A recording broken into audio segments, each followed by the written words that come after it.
This video is brought to you by my brand new two-part art portraiture series. Steph's making a list and checking it twice, so head on over to the link in the description to find out if she's naughty or nice. It's time to update the Nikon Z9.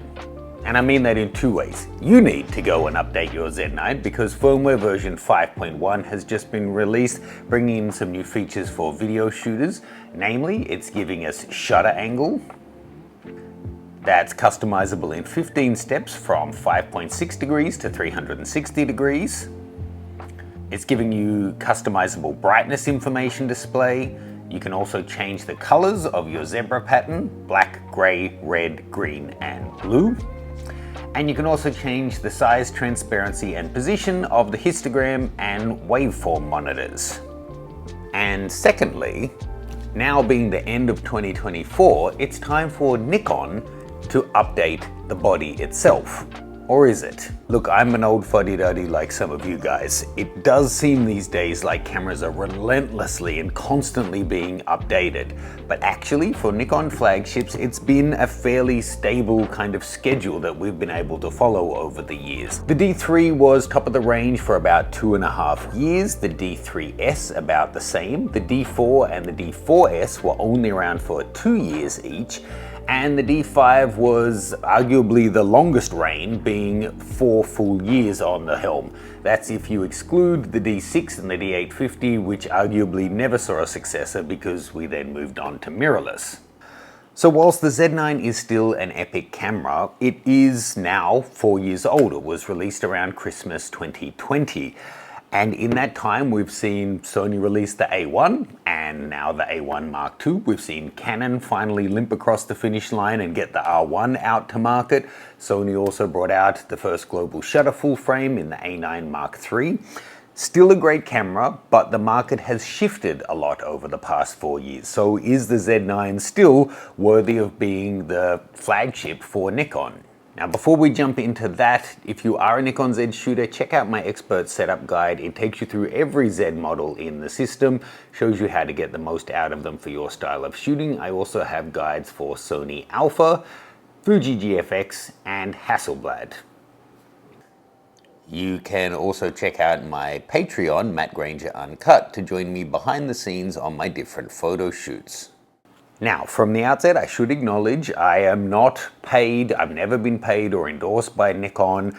I am just a very satisfied and vocal supporter and user of Nikon for the past 10 or so years, although not particularly faithful. I shoot with other systems as well.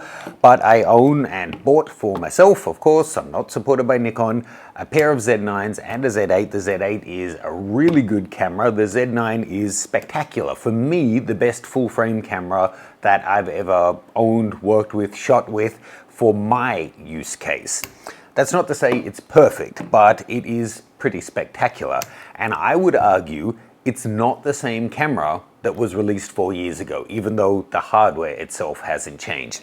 They've been relentless with the firmware updates, putting even like Fuji to shame. Fuji may support really old cameras, but I don't think anyone has added so much functionality to a camera that was already good when it came out. It's not like it had a bunch of bugs that they needed to fix. They just added more and more features to it. Let's run through some of the firmware. Firmware version 1.1 increased the duration of high frames per second shooting, so basically how long you could shoot before it would start buffering. Version 2.0 added, this is huge, just think this is version 2.0 only. It added 8.3K 12-bit internal RAW video and 4.1K 60p ProRes RAW. That's like back in 2021.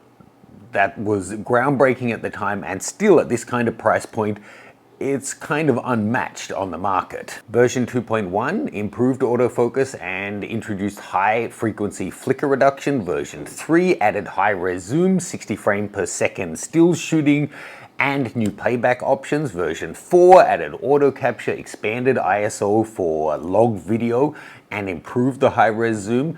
4.1 added bird and airplane as detection options for your autofocus in stills and video. Version 5 added rich tone portrait, improved auto capture, greatly expanded video workflow options, and about 50 other things that I won't list out individually. And now 5.1 adds those new features for videographers. Great.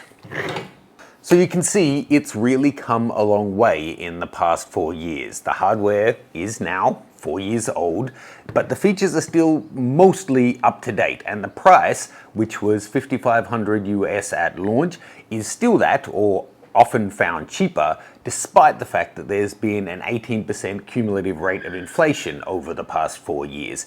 It's around $1,000 cheaper than the R1 or the A1 Mark II, and depending on what you're shooting, for me at least, still a better option. Even if this were $1,000 more than them, it's the one that I would personally be going for. And whilst I say I don't really need or want for much else in the way of features, there are still some things that I would like to see added to it. In fact, I've done a video on all the ways that I think this is imperfect, but in terms of new features that I would like to see added that I personally don't think they're going to do in firmware, I think we're gonna have to wait for the successor.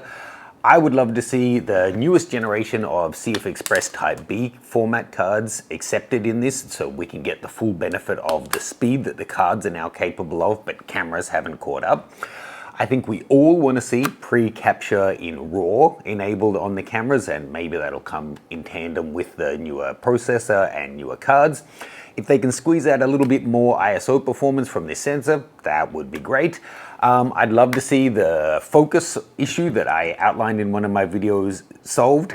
I still think only having 2 doors for the ports is ridiculous on a flagship camera. I think they should all be individual. Oh, and I would love to see, if I'm just making a pie in the sky list of wishes here, 6K 120p. We've got 4K 60 ProRes RAW and 4K 120, and we've got 8.3K 60p RAW. So surely 6K 120 seems feasible if I'm not asking for ProRes or RAW or log. But other than that laundry list of wishes, I really have no complaints. It still performs great in every task that I ask for it to do, and there's no camera that I've owned or worked with that I get better results or a higher keeper rate. So you can't, there's really nothing for me personally to complain about. Now, if they brought out a lower resolution global shutter option, honestly, I don't care. It's not the camera for me. If they were, however, to bring out a higher res version using this kind of a shutter system that they have, or addressing the issues that I just mentioned, then, I probably could be tempted. But I have to say, they're still kind of looking like new despite me putting them through the ringer. This one was actually just dropped 20 minutes ago, and Aaron is now wincing and laughing behind camera because he did that.